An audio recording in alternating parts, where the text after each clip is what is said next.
गौरवाणी प्रचारिणे निर्विशेष शून्यवादी पाश्चात्य देशतारिणे जय श्री कृष्ण चैतन्य प्रभु नित्यानंद श्री अद्वैत गदाधरा श्रीवासादि गौर भक्तवृंद हरे कृष्ण कृष्ण कृष्ण हरे हरे हरे राम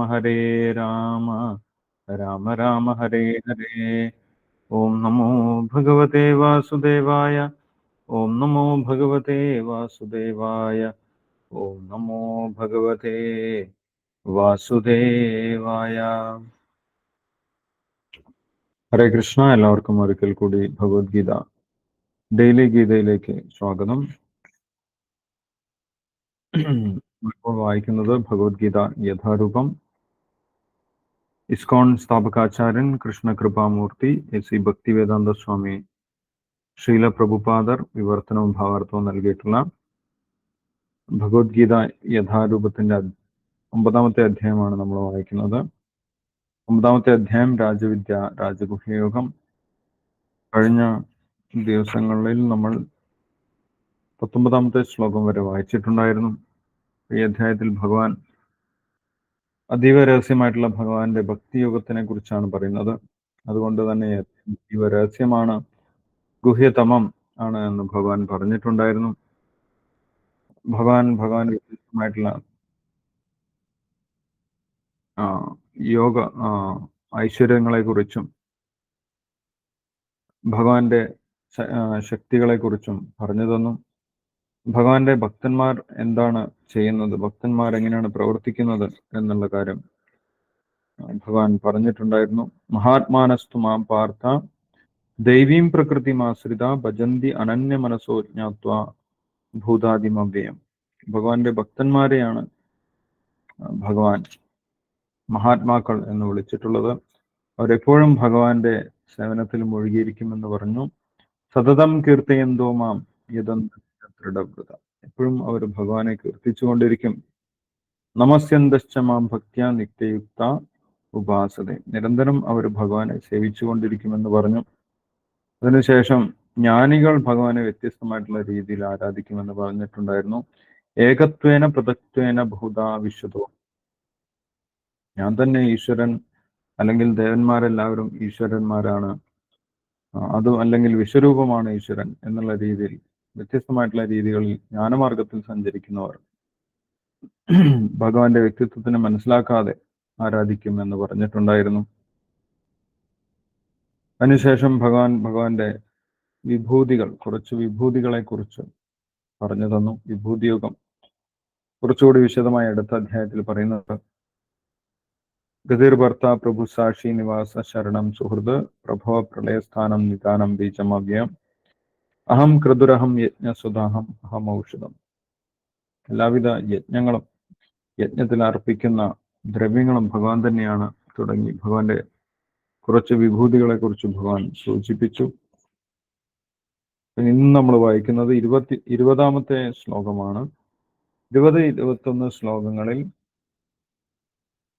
വേദങ്ങൾ പഠിച്ചിട്ടും ഭഗവാനെ കുറിച്ച് മനസ്സിലാക്കാതെ ദേവയജ്ഞം ചെയ്യുന്ന ആളുകളുടെ ഗതി എന്താണ് എന്നാണ് പറയുന്നത്. യഥാർത്ഥത്തിൽ വേദങ്ങളിൽ നിർദ്ദേശിക്കുന്നത് ഭഗവത് ആരാധനയാണ്, അല്ലെങ്കിൽ ഈശ്വരാരാധനയാണ്.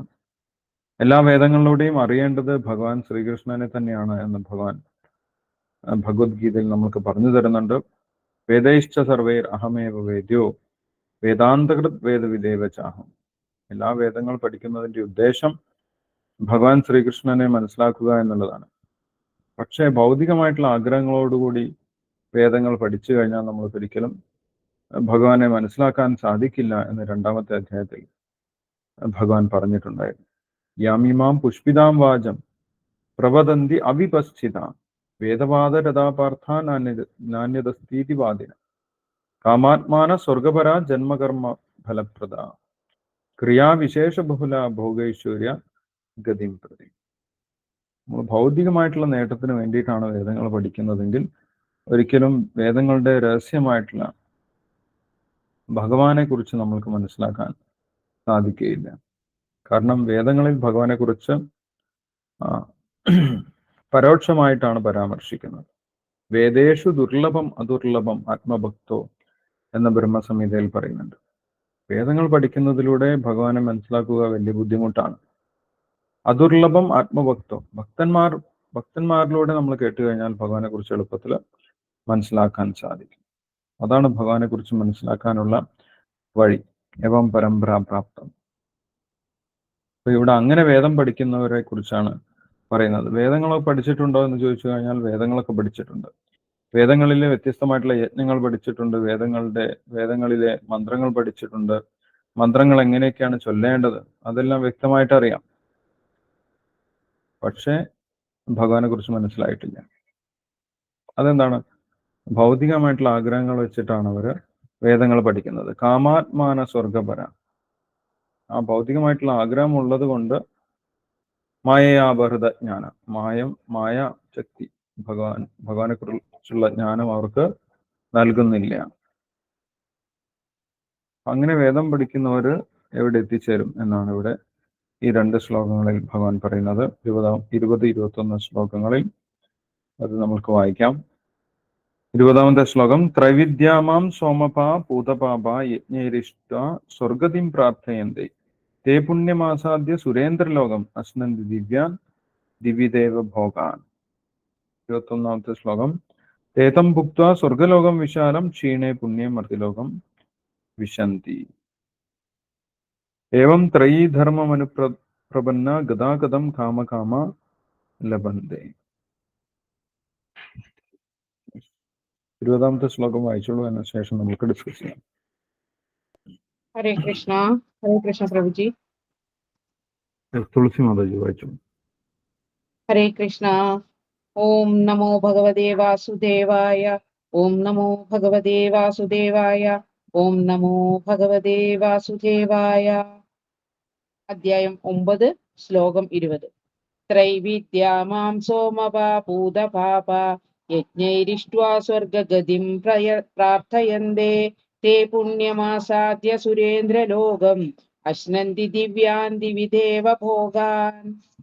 സ്വർഗീയ സുഖങ്ങൾ കാംക്ഷിച്ച് വേദപഠനം നടത്തുന്നവരും സോമപാനം ചെയ്യുന്നവരും മറ്റൊരു വിധത്തിൽ ഭജിക്കുന്നത് എന്നെയാകുന്നു.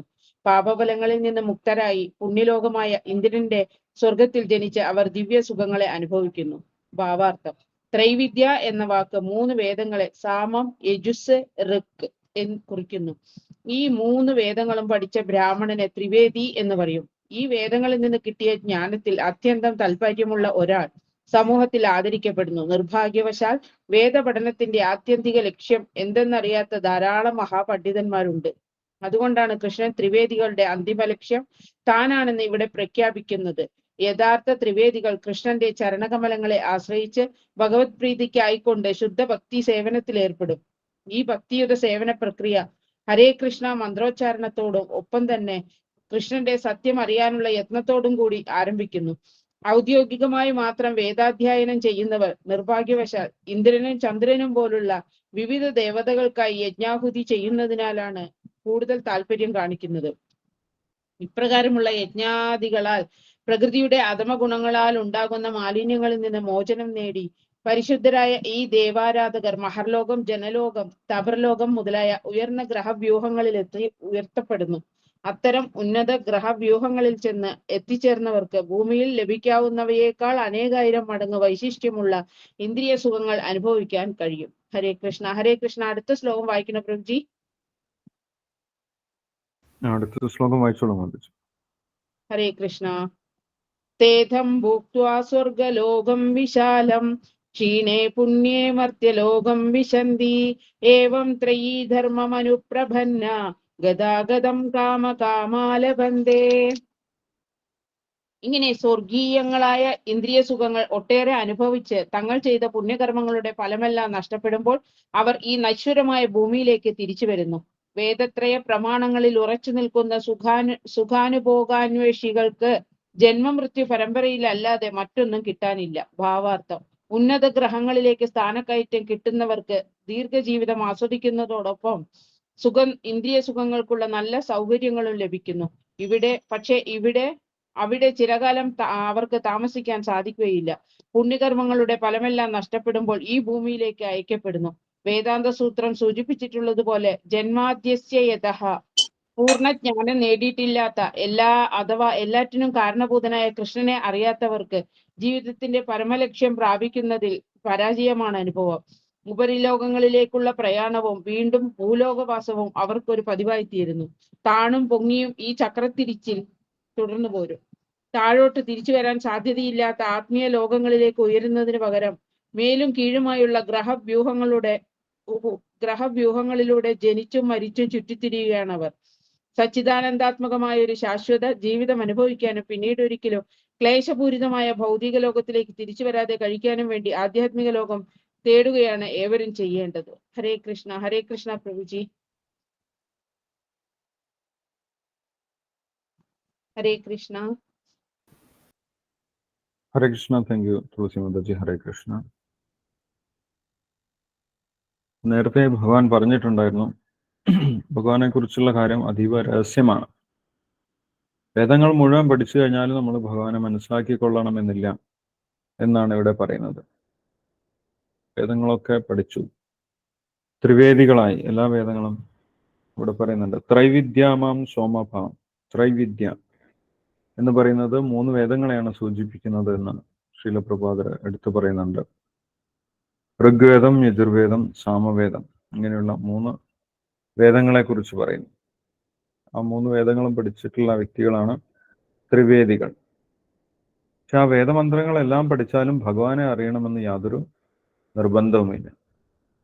വേദങ്ങളൊക്കെ അറിയാം, വേദമന്ത്രങ്ങളൊക്കെ അറിയാം, പക്ഷെ വേദത്തിന്റെ ഉദ്ദേശം അറിയുന്നില്ല.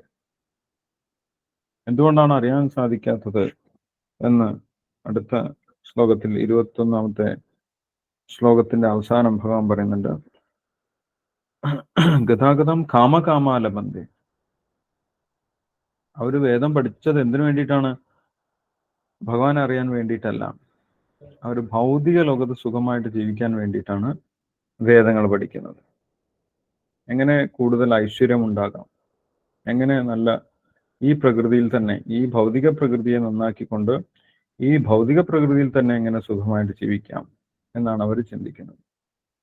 ഭഗവാൻ നേരത്തെ പറഞ്ഞിട്ടുണ്ട്, ഈ ഭൗതിക പ്രകൃതി അത്ര സുഖമല്ല. ഭഗവാൻ സൃഷ്ടിച്ചിട്ടുള്ളത് തന്നെ ഈ ഭൗതിക പ്രകൃതി സുഖജീവിതത്തിന് വേണ്ടിയിട്ടുള്ളതല്ല. ദുഃഖാലയം, അശാശ്വതം എന്നാണ് ഇവിടെ ഭഗവാൻ പറഞ്ഞിട്ടുള്ളത്. പക്ഷെ അത് മനസ്സിലാക്കാതെ ഇവിടെ തന്നെ സുഖമായി ജീവിക്കാം എന്നുള്ള ഒരു മോഹത്തിൽ, ഒരു വ്യാമോഹത്തിൽ, ഭൗതിക ആഗ്രഹങ്ങൾക്ക് വേണ്ടി വേദം പഠിക്കുന്നവർ. അപ്പൊ അവരുടെ ഉദ്ദേശം എന്താണോ അതിനനുസരിച്ചുള്ള ജ്ഞാനമാണ് അവർക്ക് ലഭിക്കുന്നത്. വേദവും കൽപ്പവൃക്ഷമായിട്ട് പറയുന്നുണ്ട്. വേദങ്ങൾ നിഗമകൽപ്പതരോർഗളിതം, കൽപ്പതരു എന്നാണ് പറയുന്നത്. എങ്ങനെയാണോ നമ്മൾ വേദങ്ങളെ സമീപിക്കുന്നത്, എന്താഗ്രഹത്തോടു കൂടിയിട്ടാണോ നമ്മൾ വേദങ്ങളെ സമീപിക്കുന്നത്, അതിനനുസരിച്ച ജ്ഞാനം, അതിനനുസരിച്ചിട്ടുള്ള അനുഗ്രഹം നമ്മൾക്ക് വേദങ്ങളിൽ നിന്ന് ലഭിക്കും. അപ്പൊ വേദങ്ങളെ നമ്മൾ യഥാർത്ഥത്തിൽ സമീപിക്കേണ്ടത് എങ്ങനെയാണ്? ആ വേദങ്ങളിൽ നിന്ന് ഭഗവാനെ മനസ്സിലാക്കാൻ സാധിക്കണം. വേദം എന്ന് പറഞ്ഞു കഴിഞ്ഞാൽ ജ്ഞാനമാണ്, അറിവാണ്. അറിവ് എന്ന് പറഞ്ഞു കഴിഞ്ഞാൽ ഭഗവാനെ കുറിച്ചുള്ള അറിവാണ് എന്ന് ഭഗവാൻ പറയുന്നുണ്ട്. വിദ്യാനാം. ആ വിദ്യയിലൂടെ നമ്മൾ മനസ്സിലാക്കേണ്ടത് ഭഗവാനെയാണ്. പക്ഷെ വേദങ്ങളുടെ ഉദ്ദേശം മനസ്സിലാക്കാതെ, അല്ലെങ്കിൽ അത് ആഗ്രഹിക്കാതെ, വേദങ്ങളിൽ നിന്ന് എനിക്ക് ഭൗതികമായിട്ടുള്ള നേട്ടം ലഭിക്കണം എന്നുള്ള ചിന്തയോടുകൂടി കാമകാമ എന്നിവിടെ ഭഗവാൻ വിളിക്കുന്നുണ്ട്. 2ാമത്തെ അധ്യായത്തിലും ഭഗവാൻ ഇതേ കാര്യം പറഞ്ഞിട്ടുണ്ടായിരുന്നു. യാമിമാം പുഷ്പിതാം വാചം പ്രവദന്തി അവിപശ്ചിത. അവിപശ്ചിത എന്നാണ് അവിടെ ഭഗവാൻ പറഞ്ഞിട്ടുള്ളത്. ബുദ്ധി ഉറയ്ക്കാത്ത ആളുകൾ, ഭഗവാനിൽ ബുദ്ധി ഉറയ്ക്കാത്ത ആളുകൾ, അവര് വേദങ്ങളുടെ യാമിമാം പുഷ്പിതാം വാചം, അലങ്കൃതമായിട്ടുള്ള വാക്കുകളിൽ പെട്ടുപോകുന്നു. എന്താണ് അലങ്കൃതമായിട്ടുള്ള വാക്കുകൾ? ഈ യജ്ഞം ചെയ്തു കഴിഞ്ഞാൽ നിങ്ങൾക്ക് നല്ല സന്താന ലബ്ധി ഉണ്ടാകും, ഈ യജ്ഞം ചെയ്തു കഴിഞ്ഞാൽ നിങ്ങൾക്ക് നല്ല ഐശ്വര്യം ഉണ്ടാകും, അല്ലെ? ഈ യജ്ഞം ചെയ്തു കഴിഞ്ഞാൽ നിങ്ങൾക്ക് നല്ല ഭാര്യയെ കിട്ടും, അല്ലെങ്കിൽ ഭർത്താവിനെ കിട്ടും, ഈ യജ്ഞം ചെയ്തു കഴിഞ്ഞാൽ നിങ്ങളുടെ സമ്പത്ത് വർദ്ധിക്കും, ഇതാണ് യാമിമാം പുഷ്പിതാം വാചം, പുഷ്പിതമായിട്ടുള്ള അലങ്കൃതമായിട്ടുള്ള വാക്കുകൾ. അപ്പൊ വേദങ്ങൾ നമ്മളെ ടെസ്റ്റ് ചെയ്യാണ്. നമ്മൾക്ക് യഥാർത്ഥത്തിൽ ഭഗവാനെ കുറിച്ച് അറിയണമെന്ന് താല്പര്യമുണ്ടോ, അല്ലെങ്കിൽ ഭഗവാനിൽ നിന്നുള്ള ഭൗതിക നേട്ടങ്ങളാണ് നമ്മൾ ആഗ്രഹിക്കുന്നത്? ഭൗതിക നേട്ടങ്ങളിൽ കുടുങ്ങിപ്പോയി കഴിഞ്ഞാൽ പിന്നെ നമ്മൾക്ക് ഭഗവാനെ കുറിച്ച് മനസ്സിലാക്കാൻ സാധിക്കില്ല. യാമിമാം പുഷ്പിതാം വാചം പ്രവദന്തി അവിഭശ്ചിത വേദവാദരഥാ പാർത്ഥ നാണ്യതസ്ഥിതിവാദിന. അവർ പറയുന്നത് ഇത് തന്നെയുള്ളൂ ഈ വേദത്തിന്റെ ലക്ഷ്യം.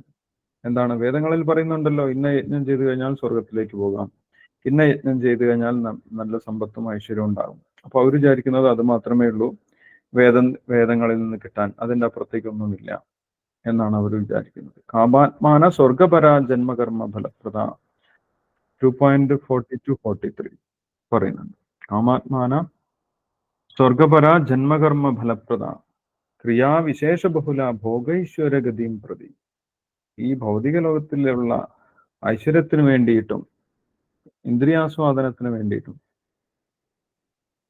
വേദങ്ങൾ പഠിച്ചു കഴിഞ്ഞാൽ, അതിനുവേണ്ടി വേദങ്ങൾ പഠിച്ചു കഴിഞ്ഞാൽ അവർക്ക് കിട്ടാൻ പോകുന്നത് എന്താണ്? ഏറ്റവും ഉന്നതമായി കഴിഞ്ഞാൽ അവർക്ക് കിട്ടാൻ പോകുന്നത് സ്വർഗപരം. അവർക്ക് സ്വർഗത്തിൽ പോകാം, അല്ലാതെ ഭഗവാനെ മനസ്സിലാക്കാൻ അവർക്ക് സാധിക്കില്ല എന്നാണ് പറയുന്നത്. ആ കാര്യം ഇവിടെ ഭഗവാൻ എടുത്തു പറയുന്നുണ്ട്. അപ്പൊ അവര് ഉന്നതമായിട്ടുള്ള സുരേന്ദ്ര ലോകം, ത്രൈവിദ്യാമാം സോമപാ പൂതപാപ യജ്ഞൈരിഷ്ട സ്വർഗതിയും പ്രാർത്ഥയന്തേ. അവരുടെ ആഗ്രഹം തന്നെ സ്വർഗത്തിലേക്ക് പോവാന്നുള്ളതാണ് അല്ലെ. പക്ഷെ അതൊരു താഴ്ന്ന തരം ആഗ്രഹമായിട്ട് ഭഗവാൻ പറയുന്നുണ്ട്. അന്ധവത്തു ഫലം തേഷാം തദ്ഭവത്യല്പമേധസാം. മന്ദബുദ്ധികളായിട്ടുള്ള ആളുകളാണ് സ്വർഗത്തിലേക്ക് പോകണം എന്നൊക്കെ ആഗ്രഹിക്കുന്നത്. കാരണം എന്താണ്? അത് വളരെ താൽക്കാലികമാണ്. അന്ധവത്തു ഫലം തേഷാം. കുറച്ചു കഴിഞ്ഞാൽ തിരിച്ചു വരണമെന്ന് അവർ ഓർക്കുന്നില്ല. തിരിച്ചു വരണം എന്നുള്ളത് അടുത്ത ശ്ലോകത്തിൽ പറയുന്നുണ്ട്. അപ്പൊ ഇവരെവിടെയാണ് എത്തുന്നത് എന്നാണ് ഈ ശ്ലോകത്തിൽ പറയുന്നത്. ഇങ്ങനെയുള്ള യജ്ഞങ്ങളൊക്കെ ചെയ്യുന്ന ആളുകൾ, ഭഗവാനെ കുറിച്ച് മനസ്സിലാക്കാതെ വേദങ്ങളൊക്കെ പഠിച്ച് വേദമന്ത്രങ്ങളൊക്കെ ചൊല്ലി വേദത്തിൽ പറഞ്ഞിട്ടുള്ള യജ്ഞങ്ങൾ, ഇന്ദ്രയജ്ഞം ചന്ദ്രയജ്ഞം എന്ന് പറഞ്ഞിട്ടുള്ള യജ്ഞങ്ങളൊക്കെ ചെയ്യുന്ന ആളുകൾ എവിടെ എത്തും? യജ്ഞൈരിഷ്ട സ്വർഗതിയും പ്രാർത്ഥയന്തേ. അവർ സ്വർഗീയ ലോകങ്ങളിൽ എത്തിച്ചേരുന്നു. തേ പുണ്യമാസാദ്യ സുരേന്ദ്ര ലോകം അശ്നന്തി ദിവ്യാൻ ദിവിദേവ ഭഗവാൻ. അവിടെ ഒരുപാട്, ഇവിടെ കിട്ടാത്ത ഒരുപാട് സൗകര്യങ്ങൾ അവിടെ ലഭിക്കും അല്ലേ. അവിടെ മെറ്റീരിയൽ ഫെസിലിറ്റീസ് കൂടുതലാണെന്ന് പറയുന്നു. അവിടെ സുഖമായിട്ട് യാത്ര ചെയ്യാം. അതേപോലെ കൂടുതൽ സ്റ്റാൻഡേർഡ് ഭക്ഷണം, ആഹാരനിദ്ര ഭയമൈഥുനം, ഇത് അവർക്ക് കൂടുതൽ സ്റ്റാൻഡേർഡിൽ ചെയ്യാൻ പറ്റും. അതാണ് സ്വർഗത്തിന്റെ ഫെസിലിറ്റി. അങ്ങനെയുള്ള ആ സ്വർഗത്തിൽ പോയിട്ട് ഒരുപാട് കാലം അവർക്ക് ജീവിക്കാമെന്ന് പറയും. അശ്നന്തി ദിവ്യാൻ ദിവിദേവ ഭോഗാൻ. ദൈവികമായിട്ടുള്ള സുഖസൗകര്യങ്ങളിൽ അവർക്ക് ഒരുപാട് കാലം ജീവിക്കാം. പക്ഷെ അത് പരിധിയുണ്ട്. നമുക്ക് അനശ്വരമായിട്ട് അങ്ങനെ ജീവിക്കാൻ സാധിക്കില്ല. ബുദ്ധിമാന്മാരായിട്ടുള്ള ആളുകൾ അനശ്വരമായിട്ടുള്ള ജീവിതത്തിനെ കുറിച്ചാണ് ചിന്തിക്കുന്നത്. അവർ ഈ ഭൗതിക ലോകത്തിനെ കുറിച്ചേ ചിന്തിക്കുന്നില്ല എന്ന് ഭാഗവതത്തിൽ പറയുന്നു അല്ലെ. പദം പദം തത് വിപദം നതേഷാം. ഈ മുഴുവൻ ഭൗതിക ലോകം ഡേഞ്ചറസ് ആയിട്ടുള്ള സ്ഥലമാണ്. അതുകൊണ്ട് അതിനെക്കുറിച്ച് അവർ ചിന്തിക്കുന്നതേ ഇല്ല എന്നാണ് പറയുന്നത്. പക്ഷെ ബുദ്ധി കുറഞ്ഞ ആളുകൾ സ്വർഗത്തിൽ പോയാൽ സുഖമായിരിക്കുമെന്ന് വിചാരിച്ച് അതിനു വേണ്ടിയിട്ടുള്ള യജ്ഞങ്ങളൊക്കെ ചെയ്ത് അല്ലെങ്കിൽ പുണ്യങ്ങളൊക്കെ ചെയ്ത് അങ്ങോട്ട് പോകുന്നു എന്ന് പറയും. അങ്ങോട്ട് പോയവരുടെ ഗതി എന്താണ് എന്നാണ്, അവർക്ക് എന്താണ് സംഭവിക്കുന്നത് എന്നാണ് 21-ാമത്തെ ശ്ലോകത്തിൽ പറയുന്നത്. എന്താണ് പറയുന്നത്? തേത്വം ഭുക്ത സ്വർഗലോകം വിശാലം ക്ഷീണേ പുണ്യേ മർത്യലോകം വിശന്തി. തേത്വം ഭുക്ത സ്വർഗലോകം വിശാലം.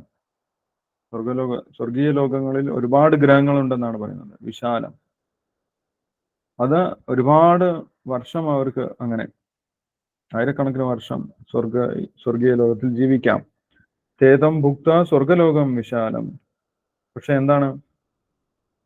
ക്ഷീണേ പുണ്യേ മർത്യലോകം വിശന്തി. അവർ ചെയ്ത പുണ്യത്തിന്റെ ഫലം തീരുന്ന സമയത്ത് പിന്നെ അവർക്ക് അവിടെ നിൽക്കാൻ സാധിക്കില്ല. പെർമിഷൻ കഴിയും. വിസ കാലാവധി കഴിഞ്ഞു കഴിഞ്ഞാൽ പിന്നെ തിരിച്ചു വരണം അല്ലെ. എത്ര കാലത്തേക്കാണോ വിസ കിട്ടിയിട്ടുള്ളത് അത്ര കാലമേ അവർക്ക് നിൽക്കാൻ സാധിക്കുന്നു. അത് താൽക്കാലിക വസതിയാണ്, ടെമ്പററി ആയിട്ടാണ് അവർ പോകുന്നത്. പക്ഷെ പോകുന്ന സമയത്ത് ടെമ്പററി ആണെന്നുള്ള കാര്യം അവർ ഓർക്കുന്നില്ല. ഇതന്നെയാണ് വേദത്തിൽ പറഞ്ഞിട്ടുള്ളത് എന്ന് പറഞ്ഞിട്ട് അങ്ങനെ പോകുന്നതാണ്. പക്ഷെ എന്താണ് ഭഗവാൻ ബുദ്ധി ഉപദേശിക്കുന്നത്? ക്ഷീണേ പുണ്യം മർത്യലോകം വിശന്തി. നമ്മുടെ പുണ്യത്തിന്റെ കാലാവധി കഴിഞ്ഞു കഴിഞ്ഞാൽ തിരിച്ചു വരണം, വീണ്ടും ഇങ്ങോട്ട് തന്നെ വരണം, വീണ്ടും 1 മുതൽ നമ്മൾ തുടങ്ങേണ്ടി വരും. ക്ഷീണേ പുണ്യം മർത്യലോകം വിശന്തി. അതുകൊണ്ട് എന്താണ്? ഏവം ത്രയീധർമ്മം അനുപ്രപന്ന ഗതാഗതം കാമകാമാലബന്ധേ. ഭഗവാനെ മനസ്സിലാക്കാതെ ഈ 3 വേദങ്ങളും പൂർണ്ണമായിട്ടും വേദങ്ങളിൽ പറഞ്ഞിട്ടുള്ള നിർദ്ദേശങ്ങൾ പൂർണ്ണമായിട്ടും അനുസരിച്ചാലും എന്താ കിട്ടാൻ പോകുന്നത്? ഇത് തന്നെയാണ് കിട്ടാൻ പോകുന്നത്, ഗതാഗതം. യഥാർത്ഥത്തിൽ വേദങ്ങളുടെ ഉദ്ദേശം ഭഗവാനെ മനസ്സിലാക്കുക എന്നുള്ളതാണ്. പക്ഷെ ഭഗവാനെ മനസ്സിലാക്കാതെ വേദങ്ങളിലെ യജ്ഞങ്ങൾ മാത്രം ആചരിക്കുന്ന ആളുകൾ, അതിന്റെ ഉദ്ദേശം മനസ്സിലാക്കാതെ അനുഷ്ഠാനങ്ങൾ മാത്രം ചെയ്യുന്ന ആളുകൾ, അവർക്ക് കൂടിപ്പോയാൽ സ്വർഗത്തിൽ വരെ പോകാം. പക്ഷെ ക്ഷീണേ പുണ്യേ മർത്യലോകം വിശന്തി. ഇങ്ങനെയുള്ളവരുടെ ഗതി ഇതാണ് എന്നാണ് ഭഗവാൻ പറയുന്നത്. എന്താണ്? ഗതാഗതം കാമകാമാലബന്ധേ. ഭൗതിക നേട്ടത്തിന് വേണ്ടി വേദങ്ങൾ പഠിക്കുകയും അത് പ്രാക്ടീസ് ചെയ്യുകയും ചെയ്യുന്ന ആളുകൾക്ക് ഗതാഗതമാണ് കിട്ടാൻ പോകുന്നത്. അവർക്കൊരിക്കലും ഭഗവാന്റെ അടുത്തേക്ക് തിരിച്ചു പോകാൻ സാധിക്കുന്നില്ല, അല്ലെങ്കിൽ ഈ ഭൗതിക ലോകത്തിൽ നിന്ന് മുക്തി പോലും അവർക്ക് കിട്ടുന്നില്ല എന്നാണ് പറയുന്നത്. അവർക്ക് കിട്ടുന്നത് ഗതാഗതമാണ്. ഗതാഗതം എന്ന് പറഞ്ഞു കഴിഞ്ഞാൽ എന്താണ്? ഗതം ആഗതം, അങ്ങോട്ട് പോവുക പിന്നെ ഇങ്ങോട്ട് തിരിച്ച് വരിക. അങ്ങനെ വരികയും പോവുകയും മാത്രം അവർക്ക് ചെയ്യേണ്ടി വരും. ഗതാഗതം കാമകാമ ലഭന്തേ എന്നാണ് ഇവിടെ ഭഗവാൻ പറയുന്നത്. അവർക്ക് ഈ ഭൗതികമായിട്ടുള്ള ലോകത്തിലുള്ള ചുറ്റിത്തിരിച്ചിൽ മാത്രമാണ് അനുഭവിക്കാൻ സാധിക്കുന്നത്. അപ്പൊ വേദങ്ങളിൽ പറഞ്ഞിട്ടുള്ള യജ്ഞങ്ങളല്ല അൾട്ടിമേറ്റ് ആയിട്ടുള്ളത്, അല്ലെങ്കിൽ അതിലെ ശ്ലോകം പഠിക്കുക എന്നുള്ളതല്ല അൾട്ടിമേറ്റ് ആയിട്ടുള്ളത്. അതിൽ ഓരോ ശ്ലോകവും ഭഗവാനെ സൂചിപ്പിക്കുന്നതാണ് എന്ന് നമ്മൾ അറിഞ്ഞിരിക്കേണ്ടതാണ്. വേദയിച്ച സർവേർ അഹമേവ വേദ്യോ. വേദങ്ങളെല്ലാം പറയാൻ ശ്രമിക്കുന്നത് ആരെ കുറിച്ചാണ്? ഭഗവാനെ കുറിച്ചാണ്. അതിൽ വ്യത്യസ്തമായിട്ടുള്ള യജ്ഞങ്ങൾ പറഞ്ഞിട്ടുള്ളത് എന്തിനാണ്? നമ്മുടെ ശുദ്ധീകരണത്തിന് വേണ്ടിയിട്ടാണ്. വ്യത്യസ്തമായിട്ടുള്ള ദേവയജ്ഞങ്ങൾ ചെയ്യുന്നത് നമ്മുടെ ആത്മശുദ്ധീകരണത്തിന് വേണ്ടിയിട്ടാണ്. അല്ല, നേരിട്ട് ഭഗവാനെ ആരാധിക്കാൻ വളരെയധികം ശുദ്ധീകരണ പ്രക്രിയ ആവശ്യമാണ്. കാരണം ഭഗവാൻ പവിത്രമാണ്, അല്ല? പവിത്രമായിട്ടുള്ള ഭഗവാനെ സമീപിക്കണമെങ്കിൽ ഭഗവാൻ നേരത്തെ തന്നെ പറയുന്നുണ്ട്. എന്താണ്? ബഹൂനാം ജ്ഞാനതപസാം ഭൂതാം അദ്ഭാവമാഗതാം. ഒരുപാട് ജന്മങ്ങളിലൂടെ ഇങ്ങനെ യജ്ഞങ്ങളും തപസ്സുകളും ചെയ്തു കഴിഞ്ഞാൽ ശുദ്ധീകൃതരാകും. അങ്ങനെയാണ് അവർക്ക് ഭഗവാനെ കുറിച്ച് മനസ്സിലാക്കാൻ സാധിക്കുന്നത്. ബഹൂനാം ജന്മനാമന്തേ ജ്ഞാനവാൻമാം പ്രപദ്യതേ. അങ്ങനെ മനസ്സിലായാൽ മാത്രമാണ് അവർ ഭഗവാനെ ശരണം പ്രാപിക്കുന്നതും പിന്നീട് നേരിട്ടുള്ള ഭഗവാന്റെ ഭക്തിയോഗത്തിലേക്ക് പ്രവേശിക്കുന്നതും. അപ്പൊ ഭക്തിയോഗത്തിലേക്ക് പ്രവേശിക്കുക എന്ന് പറഞ്ഞു കഴിഞ്ഞാൽ അത്ര എളുപ്പമല്ല. മുഴുവൻ വേദങ്ങളും മനസ്സിലാക്കി ആ വേദയജ്ഞങ്ങളൊക്കെ ചെയ്ത് ശുദ്ധീകരണം പ്രക്രിയക്ക് വിധേയരായി ആ ശുദ്ധി നേടിയിട്ടുള്ളവരാണ് ഭഗവാനിൽ വിശ്വസ്തരായിട്ട് ഭഗവാനിൽ വിശ്വാസം നേടി പിന്നീട് ഭക്തിയോഗത്തിലേക്ക് പ്രവേശിക്കുന്നത്. ആരെങ്കിലും ഭക്തിയോഗം പ്രാക്ടീസ് ചെയ്യുന്നുണ്ടെങ്കിൽ അത് സാധാരണ ആളുകളല്ല. അതുകൊണ്ടാണ് ഭഗവാൻ മഹാത്മാനസ്തുമാം പാർത്ഥ എന്ന് നേരത്തെ പറഞ്ഞിട്ടുള്ളത്. അവര് വേദങ്ങളൊക്കെ മനസ്സിലാക്കിയിട്ടുള്ള ആളുകളാണ് പൂർവ്വജന്മങ്ങൾ. അത് മനസ്സിലാക്കി ശുദ്ധി നേടിയതിനു ശേഷമാണ് ഭക്തിയിലേക്ക് വന്നിട്ടുള്ളത്. അപ്പൊ അങ്ങനെയുള്ള ശുദ്ധീകരണ പ്രക്രിയയാണ് വേദങ്ങളിൽ നിർദ്ദേശിക്കുന്നത്. പക്ഷെ അത് മനസ്സിലാക്കാതെ അത് തന്നെയാണ് വേദത്തിന്റെ ഉദ്ദേശം എന്ന് ചിന്തിക്കുന്ന ആളുകൾക്കും ഗതാഗതം മാത്രമാണ് ലഭിക്കുന്നത് എന്നാണ് പറയുന്നത്. സ്വർഗലോകങ്ങളിലേക്ക് പോകുന്നു, പിന്നീട് താഴോട്ട് തിരിച്ചു വരികയും ചെയ്യുന്നു. അപ്പൊ സ്വർഗീയ ലോകങ്ങളെ ഉദ്ദേശിച്ച് യജ്ഞങ്ങൾ ചെയ്യുന്നത് അത്ര ബുദ്ധിയല്ല എന്നാണ് ഇവിടെ ഭഗവാൻ പറയുന്നത്. സ്വർഗീയ ലോകങ്ങളിലേക്ക് പോകുന്നതല്ല വേദത്തിന്റെ ലക്ഷ്യം എന്നിവിടെ ഭഗവാൻ ചൂണ്ടിക്കാണിക്കുന്നുണ്ട്. ഓക്കെ, അപ്പൊ ഈ 2 ശ്ലോകങ്ങളും അങ്ങനെയുള്ളവരെ കുറിച്ചാണ് പറയുന്നത്. വേദങ്ങളൊക്കെ പഠിച്ചിട്ടും ഭഗവാനെ കുറിച്ച് മനസ്സിലാക്കാത്ത ആളുകളെ കുറിച്ചാണ് പറയുന്നത്. ഇനിയുള്ള ശ്ലോകങ്ങളിൽ ഭഗവാനെ കുറിച്ച് മനസ്സിലാക്കിയിട്ടുള്ള ഭഗവാന്റെ ഭക്തന്മാരെ കുറിച്ചാണ് പറയുന്നത്. അവരുടെ ഗതി എന്താണ് എന്ന് ഭഗവാൻ പറയുന്നുണ്ട്. അത് നമ്മൾക്ക് വായിക്കാം. ഈ 2 ശ്ലോകങ്ങളിൽ എന്തെങ്കിലും സംശയങ്ങളുണ്ടെങ്കിൽ ഇപ്പോൾ ഡിസ്കസ് ചെയ്യാം. ഹരേ കൃഷ്ണ പ്രഭു. ജലജ മാതാജി പറഞ്ഞോളൂ. മൃത്യുലോകം എന്ന് പറയുന്നത് ഈ ഭൂമി മാത്രമാണോ പ്രഭു, അതോ ഈ ഭൗതിക പ്രകൃതിയിലുള്ള എല്ലാം മൃത്യുലോകം തന്നെയാണോ? അല്ല, ഇവിടെ ഭഗവാൻ പറയുന്നത് മർത്യലോകം എന്നാണ്. മർത്യലോകം എന്ന് പറയുന്നത് നമ്മുടെ ഈ ഭൂമിയാണ്. നമ്മുടെ ഭൂമിയിലേക്ക് തിരിച്ചു വരേണ്ടി വരുമെന്നാണ് പറയുന്നത്. സ്വർഗീയ ലോകങ്ങളിലേക്ക് പോകാം, ക്ഷീണേ പുണ്യ മർത്യലോകം വിശന്തി എന്ന് പറയും. അപ്പം ഉയർന്ന ലോകങ്ങളിലേക്ക് പോകാം, പുണ്യം തീരുന്ന സമയത്ത് ക്ഷീണേ പുണ്യ മർത്യലോകം വിശന്തി. നമ്മുടെ ഈ മനുഷ്യന്മാർ ജീവിക്കുന്ന ഈ ഭൂമിയുടെ നിലവാരത്തിലുള്ള ലോകങ്ങളിലേക്ക് തിരിച്ചു വരേണ്ടി വരുമെന്നാണ് പറയുന്നത്. കാരണം ഇവിടെയാണ് നമ്മൾ കർമ്മങ്ങൾ ചെയ്യുന്നത്. കർമ്മഭൂമിയിലേക്ക് തിരിച്ചു വരേണ്ടി വരും. അങ്ങനെ വീണ്ടും അവർക്ക് പുണ്യം നേടാം, വീണ്ടും അങ്ങോട്ട് പോകാം. അങ്ങനെ അതിനെയാണ് ഗതാഗതം എന്ന് ഭഗവാൻ പറഞ്ഞിട്ടുള്ളത്. അപ്പോ പ്രഭുജി, അപ്പോ ലിവിങ് എന്നത് ഈ ജീവന്റെ ബേസ് സ്റ്റേഷൻ ഭൂമിയാണോ? ഭൂമിയിൽ നിന്നാണ് നമ്മൾക്ക് കർമ്മങ്ങൾ ചെയ്യാൻ ഏറ്റവും സ്യൂട്ടബിൾ ആയിട്ടുള്ള പ്ലേസ് എന്ന് പറയുന്നത്. ഭൂമിയിൽ നിന്ന് നമ്മൾക്ക് എല്ലാ ലോകത്തിലേക്കുള്ള വഴിയുണ്ട്, ജംഗ്ഷൻ. കാരണം ഭൂലോകം ഈ പ്രപഞ്ചത്തിന്റെ മധ്യഭാഗത്തായിട്ട് വരുന്നതായിട്ടാണ് പറയുന്നത്. മുഴുവൻ ഈ പ്രപഞ്ചത്തിനെയും നമ്മൾ ഒരു താമരയുടെ രൂപത്തിൽ എടുക്കുന്ന സമയത്ത് അതിന്റെ മധ്യഭാഗത്താണ് ഭൂമി വരുന്നത്. അപ്പൊ അതുകൊണ്ട് എല്ലാ സ്ഥലത്തേക്കും പോകാനുള്ള ഒരു ജംഗ്ഷനാണ് ഭൂമി എന്ന് പറയുന്നത്.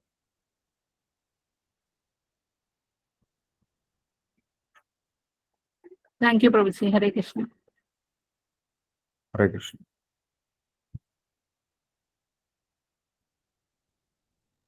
യെസ്, അപ്പോൾ ഇപ്പോൾ വായിച്ചിട്ടുള്ള ശ്ലോകങ്ങളിൽ വേറെ എന്തെങ്കിലും സംശയമുണ്ടോ?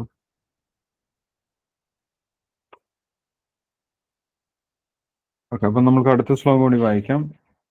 അടുത്ത ശ്ലോകത്തിൽ ഭഗവാന്റെ ഭക്തന്മാരെ കുറിച്ചാണ് പറയുന്നത്. 22ാമത്തെ ശ്ലോകം വളരെ ഫേമസ് ആയിട്ടുള്ള ശ്ലോകമാണ്. അനന്യാചിന്തയന്തോ മാം യേജന പരിവാസതേ തേഷാം നിത്യാഭിയുക്താനാം യോഗക്ഷേമം വഹാമ്യഹം. 22ാമത്തെ ശ്ലോകം വിവർത്തനം ഭാവാർത്ഥം വായിച്ചോളൂ. ഹരേ കൃഷ്ണ പ്രഭുജി. ധന്യമാതാജി വായിച്ചോളൂ. ഓം നമോ ഭഗവതേ വാസുദേവായ. ഓം നമോ ഭഗവതേ വാസുദേവായ. ഓം നമോ ഭഗവതേ വാസുദേവായ. അനന്യശ്ചിന്തയന്തോ മാം യേ ജനാ പര്യുപാസതേ തേഷാം നിത്യാഭിയുക്താനാം യോഗക്ഷേമം വഹാമ്യഹം. വിവർത്തനം. എന്റെ ദിവ്യരൂപത്തെ ധ്യാനിച്ചുകൊണ്ട് പൂർണ്ണമായ ഭക്തിയോടെ ആരാണോ എന്നെ എല്ലായ്പ്പോഴും ആരാധിക്കുന്നത് അവർക്കു വേണ്ടുന്നതെല്ലാം ഞാൻ നൽകും, അവർക്കുള്ളതെല്ലാം ഞാൻ നിലനിർത്തുകയും ചെയ്യും. ഭാവാർത്ഥം. കൃഷ്ണാവബോധമില്ലാതെ ഒരു നിമിഷം പോലും കഴിച്ചുകൂട്ടാനാകാത്ത ഭക്തൻ ദിവസത്തിൽ 24 മണിക്കൂറും കൃഷ്ണനെ പറ്റി ചിന്തിക്കുന്നു.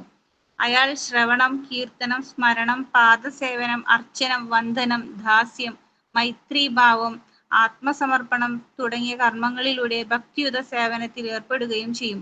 ശുഭാവഹങ്ങളും ആത്മീയ പ്രഭാവങ്ങളുമായ ഈ കർമ്മങ്ങൾ ഭക്തനെ പൂർണ്ണമായ ആത്മസാക്ഷാത്കാരത്തിലേക്ക് നയിക്കും.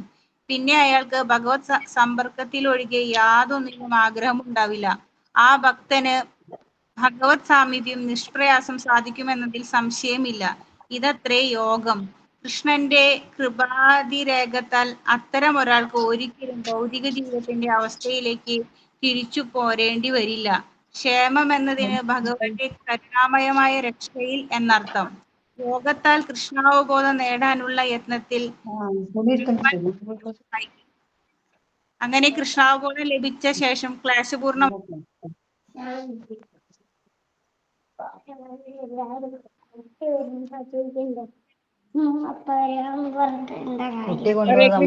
എല്ലാരും ഒന്ന് മ്യൂട്ട് ചെയ്യണേ. കേട്ടില്ല. ഹരേ കൃഷ്ണ. ക്ഷേമം എന്നതിന് ഭഗവാന്റെ കരുണാമയമായ രക്ഷയിൽ എന്നർത്ഥം. യോഗത്താൽ കൃഷ്ണാവബോധം നേടാനുള്ള യത്നത്തിൽ ഭഗവാൻ ഭക്തനെ സഹായിക്കും. അങ്ങനെ കൃഷ്ണാവബോധം ലഭിച്ച ശേഷം ക്ലേശപൂർണമായ ബദ്ധമായ ജീവിതത്തിലേക്ക് വീണ്ടും വീഴാൻ ഇടവരുത്താതെ രക്ഷിക്കുകയും ചെയ്യും. ഹരേ കൃഷ്ണ. ഹരേ കൃഷ്ണ പ്രഭുജി. ഹരേ കൃഷ്ണ. താങ്ക് യു ധന്യവാദജി. ഹരേ കൃഷ്ണ. ഇവിടെ ഭക്തന്മാർക്ക് വലിയ ആശ്വാസം നൽകുന്ന ഒരു കാര്യമാണ് ഭഗവാൻ പറയുന്നത്. അനന്യ ചിന്തയന്തോ മാം യേജന പരിപാസതെ തേഷാം നിത്യാഭിയുക്താനം യോഗക്ഷേമം വഹാമി അഹം. ഭഗവാന്റെ ഭക്തിയിലേക്ക് ഇറങ്ങിപ്പെട്ടിട്ടുള്ള,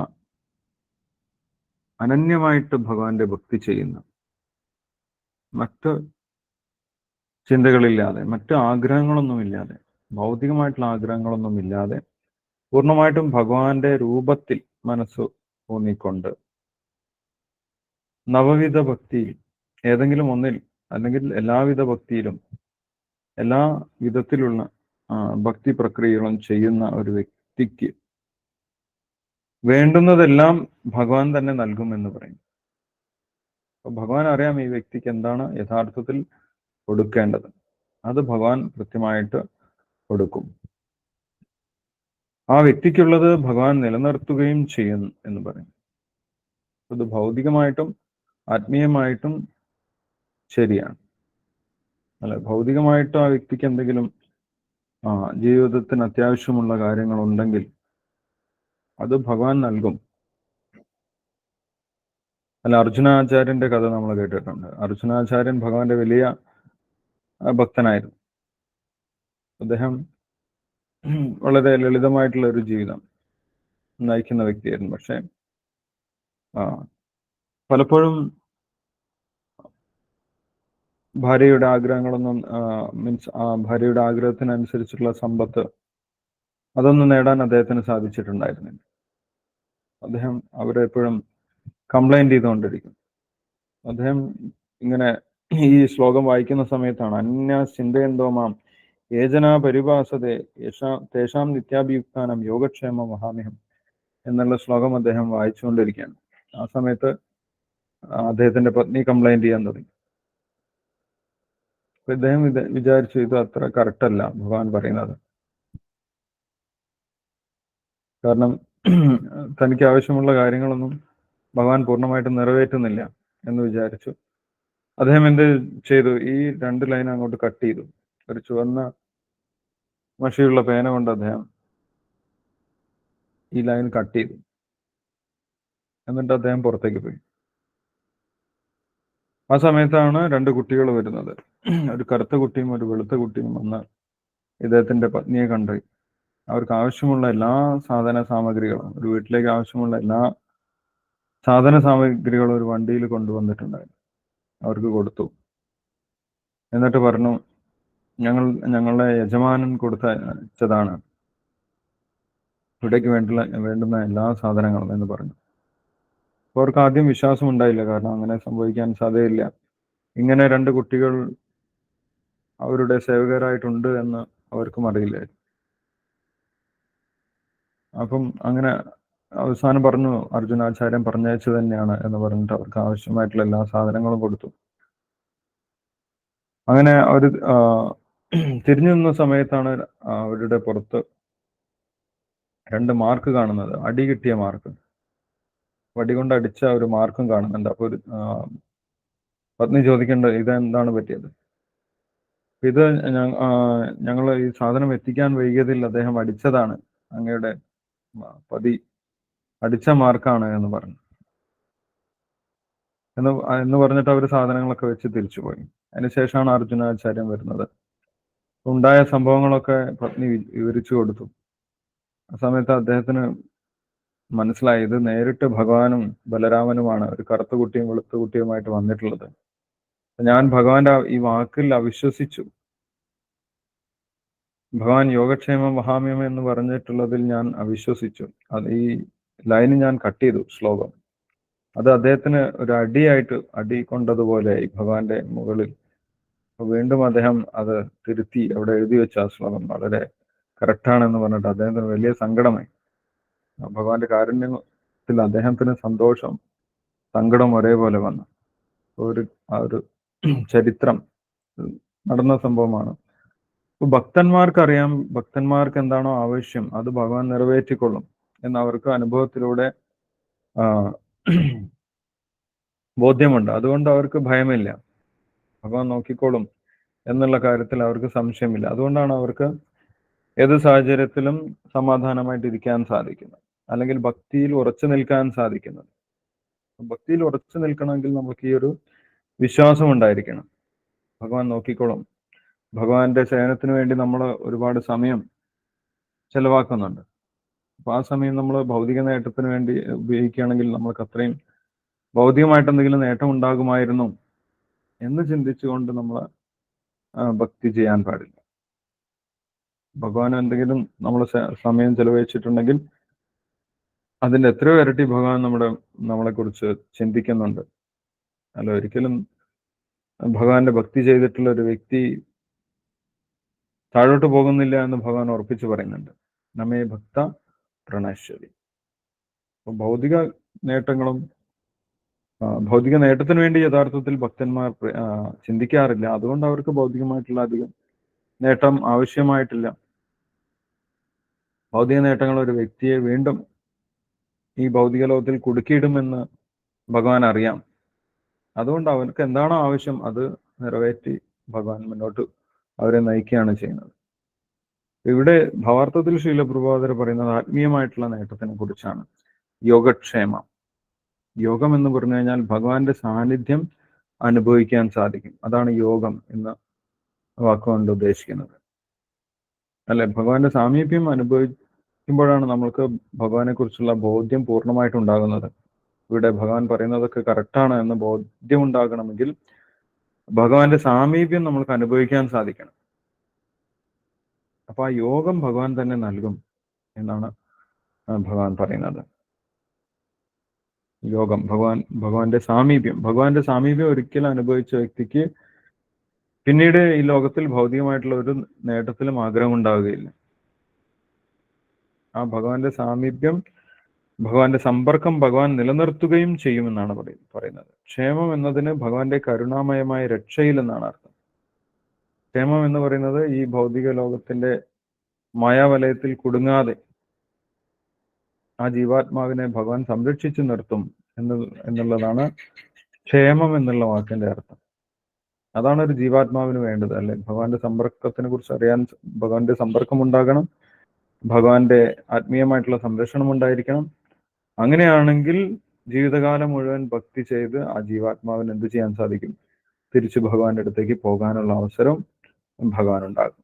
അതാണ് യഥാർത്ഥത്തിലുള്ള യോഗക്ഷേമം. ഭൗതികമായിട്ടുള്ള യോഗക്ഷേമം ഭക്തന്മാർ അധികം ആഗ്രഹിക്കാറില്ല, അല്ലെങ്കിൽ തീരെ അവര് ആഗ്രഹിക്കാറില്ല. അതുകൊണ്ടാണ് ഇവിടെ ഭഗവാൻ അനന്യാസിന്റെ എന്തോ മാം എന്ന് പറയുന്നത്. അനന്യ, ഭൗതികമായിട്ടുള്ള നേട്ടങ്ങൾക്ക് വേണ്ടിയിട്ടല്ല, ഭഗവാന്റെ സമ്പർക്കത്തിന് വേണ്ടിയിട്ടാണ് ഒരു വ്യക്തി ഭക്തി ചെയ്യുന്നത്. അങ്ങനെ ഭക്തി ചെയ്തു കഴിഞ്ഞാൽ അനന്യാസിന്റെ എന്തോ മാം യേജന പരുപാസത, അങ്ങനെ ഭഗവാനെ ഉപാസിച്ചു കഴിഞ്ഞാൽ തേഷാം നിത്യാഭിയുക്താനം യോഗക്ഷേമം വഹാമ്യം, അവർക്ക് ആ ഭഗവാന്റെ സമ്പർക്കം ഭഗവാൻ നൽകും. അതാണ് കിട്ടാൻ ഏറ്റവും ബുദ്ധിമുട്ടായിട്ടുള്ളത്. ഭൗതികമായിട്ടുള്ള നേട്ടമൊക്കെ നമുക്ക് ദേവന്മാർക്ക് പോലും നൽകാൻ സാധിക്കുന്നതാണ്. അവർ അത് തന്നുകൊള്ളും. അതിനുവേണ്ടി നമ്മൾ വേറൊന്നും ചെയ്യേണ്ട ആവശ്യമില്ല. പക്ഷെ ഭഗവാന്റെ സമ്പർക്കം എന്ന് പറഞ്ഞു കഴിഞ്ഞാൽ ഒരുപാട് ജന്മങ്ങൾക്ക് ശേഷമാണ് ഈ ഭൗതിക ലോകത്തുള്ള ഒരു ജീവാത്മാവിന് ഭഗവാന്റെ സമ്പർക്കം ഉണ്ടാകുന്നത്. അത് ലഭിക്കുമെന്നാണ് ഇവിടെ ഭഗവാൻ പറയുന്നത്. അത് ലഭിച്ചു കഴിഞ്ഞാൽ പിന്നെ ഭൗതികമായിട്ടുള്ള ആഗ്രഹം ഒരു വ്യക്തിക്ക് ഉണ്ടാവില്ല. പരം ദൃഷ്ടാ നിവർത്തത എന്ന് ഭഗവാൻ നേരത്തെ പറഞ്ഞിട്ടുണ്ട്. ഉയർന്ന ഒരു അനുഭവം ഉണ്ടാകും. ഭഗവാന്റെ സമ്പർക്കത്തിൽ ഉയർന്ന ആത്മീയ അനുഭവം ഉണ്ടാകും. പരം ദൃഷ്ടാ നിവർത്തത, ആ ആത്മീയ അനുഭവം ഉണ്ടായ വ്യക്തിക്ക് പിന്നെ ഭൗതിക കർമ്മങ്ങൾ ആ വ്യക്തിയെ ആകർഷിക്കുകയില്ല. ഈ ഭൗതിക പ്രകൃതി, മായാശക്തി അങ്ങനെയുള്ള ജീവാത്മാവിനെ ആകർഷിക്കുന്നില്ല. അങ്ങനെ തുടർച്ചയായിട്ട് ഭഗവാന്റെ സേവനത്തിൽ തന്നെ മുഴുകാൻ ആ വ്യക്തിക്ക് സാധിക്കുകയും ഈ ഭൗതിക ലോകത്തിൽ നിന്ന് തിരിച്ചു പോകാൻ അദ്ദേഹത്തിന് സാധിക്കുകയും ചെയ്യും. ആ ഒരു കാര്യമാണ് ഇവിടെ ഭഗവാൻ പറയുന്നത്. ഭക്തന്മാർക്കുള്ള പ്രത്യേക സംരക്ഷണം, ആത്മീയമായിട്ടുള്ള സംരക്ഷണം ഭഗവാൻ നൽകുമെന്നാണ് ഇവിടെ പറയുന്നത്. യോഗത്താൽ കൃഷ്ണാബോധം നേടാനുള്ള യത്നത്തിൽ ഭഗവാൻ ഭക്തനെ സഹായിക്കും. അങ്ങനെ കൃഷ്ണാബോധം ലഭിച്ച ശേഷം ക്ലേശപൂർണമായ ബദ്ധമായ ജീവിതത്തിലേക്ക് വീണ്ടും വീഴാനിടവരുത്താതെ രക്ഷിക്കുകയും ചെയ്യും. അപ്പൊ നമ്മുടെ മനസ്സ് ഈ ഭൗതിക ലോകത്തിലേക്ക് ആകർഷിക്കപ്പെടുന്നുണ്ടെങ്കിൽ പോലും അങ്ങനെ ആകർഷണ വലയത്തിൽ പെടാതെ ഭഗവാന്റെ സംരക്ഷണം നമ്മളെ പിടിച്ചു നിർത്തുമെന്നാണ് പറയുന്നത്. ഭഗവാൻ നമ്മളെ സംരക്ഷിച്ചു നിർത്തുമെന്ന് പറയുന്നു. അതാണ് ഒരു ഭക്തന് യഥാർത്ഥത്തിൽ ലഭിക്കേണ്ട സംരക്ഷണം. ആ സംരക്ഷണം ഭഗവാൻ നൽകുമെന്നാണ് ഇവിടെ ഉറപ്പ് നൽകുന്നത്. യെസ്. അടുത്ത ശ്ലോകം നമുക്ക് അടുത്ത ദിവസം വായിക്കാം. ഈ വായിച്ച ശ്ലോകത്തിൽ എന്തെങ്കിലും സംശയങ്ങൾ ഉണ്ടെങ്കിൽ ഡിസ്കസ് ചെയ്യാം. അതിനുശേഷം നമുക്ക് ശ്ലോകം വായിക്കാം.